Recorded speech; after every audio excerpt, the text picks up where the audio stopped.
शाम और भाजपा की दो बड़ी हार। भाजपा के दोनों अभेद किले ढहकर स्वाहा हो गए। ये हार ये बताने के लिए काफी है कि भाजपा के विदाई का वक्त हो चला है। ये हार ये बताने के लिए काफी है कि भाजपा के चमकते सूरज के अस्त होने का समय निकट आ गया है। वो भाजपा जो हर जगह अपना परचम लहरा रही थी, जिस सीट पर नजर डाल देती थी वो सीट भाजपा की हो जाती थी। लेकिन ऐसा क्या हुआ कि भाजपा उन दोनों सीटों पर हार गई जो भाजपा का कई सालों से उन सीटों पर कब्जा था।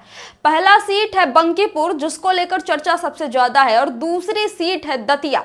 ये दोनों सीटों की हार से भाजपा की रातों की नींद उड़ी हुई है। गुजरात लॉबी को नींद नहीं आ रही होगी और ये हार वो पचा नहीं पा रहे होंगे। जिस बंकीपुर का सीट 1995 से लेकर 2025 तक, यानी लगभग 20-25 सालों से ज्यादा तक भाजपा के ही पास रही, अचानक से वो सीट भाजपा हार जाती है। वहीं मध्य प्रदेश का दतिया, जो कि भाजपा का एक अभेद किला था, जहां भाजपा के कट्टर सनातनी नेता नरोत्तम मिश्रा हुआ करते थे, वो नरोत्तम मिश्रा का भाजपा ने टिकट क्या काटा, दतिया सीट भी भाजपा हार गई। दतिया का किला भी भाजपा का धराशायी होकर गिर गया।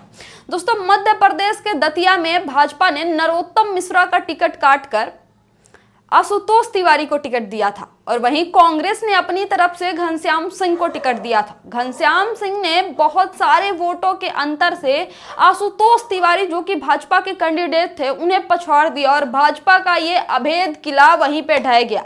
वहीं दूसरी तरफ बिहार में, जहां खुद भाजपा इतनी भारी मतों से विधानसभा के चुनाव में जीत कर आई थी, इतनी सीटें लेकर आई थी, उसी विधानसभा चुनाव के बाद जब नितिन नवीन बंकीपुर से जीते और नितिन नवीन भाजपा के नए अध्यक्ष बन गए, तो बंकीपुर का सीट खाली हो गया।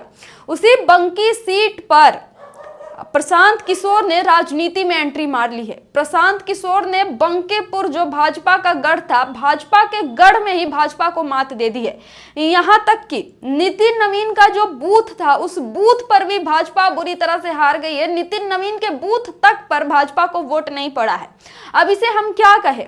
इसे भाजपा के उदयित सूरज को अस्त होता हुआ कहे, या फिर भाजपा का जो झंडा लहलहा रहा था पूरे भारतवर्ष में, उस झंडा की लहलहाहट कम होती हुई कहे, या फिर ये कहे कि भाजपा का दम्भ टूट रहा है, या फिर ये कहे कि भाजपा के 400 पार वाला सपना अब कभी पूरा नहीं हो पाएगा, या फिर ये कहे कि भाजपा का वर्चस्व, भाजपा का साम्राज्य अब ढहने जा रहा है। और अगला नंबर उत्तर प्रदेश का है। दिल्ली में भाजपा की कुर्सी को कमजोर करने में सबसे बड़ा हाथ अखिलेश यादव का था। अखिलेश यादव ने लोकसभा के चुनाव में भाजपा को एक टांग से लंगड़ा कर दिया और बैसाखी पकड़ा दी। अब वहीं अखिलेश यादव उत्तर प्रदेश के लिए भी कमर कस चुके हैं, और कहा जा रहा है कि भाजपा के साम्राज्य की सबसे बड़ी अंत की शुरुआत उत्तर प्रदेश से होगी, और कारण बनेंगे अखिलेश यादव। पहले बाबा का साम्राज्य उखड़ेगा, उसके बाद दिल्ली की कुर्सी भी डगमगा जाएगी, और दिल्ली से लेकर उत्तर प्रदेश तक अखिलेश यादव तहलका मचवाने के लिए तैयार है, भाजपा की विदाई करवाने के लिए तैयार है। दोस्तों, दो बड़ी हार है। दोनों बड़ी हार को ध्यान से देखिएगा तो आपको समझ आ जाएगा कि भाजपा का तिलिस्म टूट चुका है। भाजपा की तानाशाही से देश की जनता उब चुकी है, और इसलिए वो इस सरकार को उखाड़ फेंकना चाहती है। TDI न्यूज को फॉलो करें, इस वीडियो को ज्यादा से ज्यादा शेयर करें। बहुत बहुत धन्यवाद।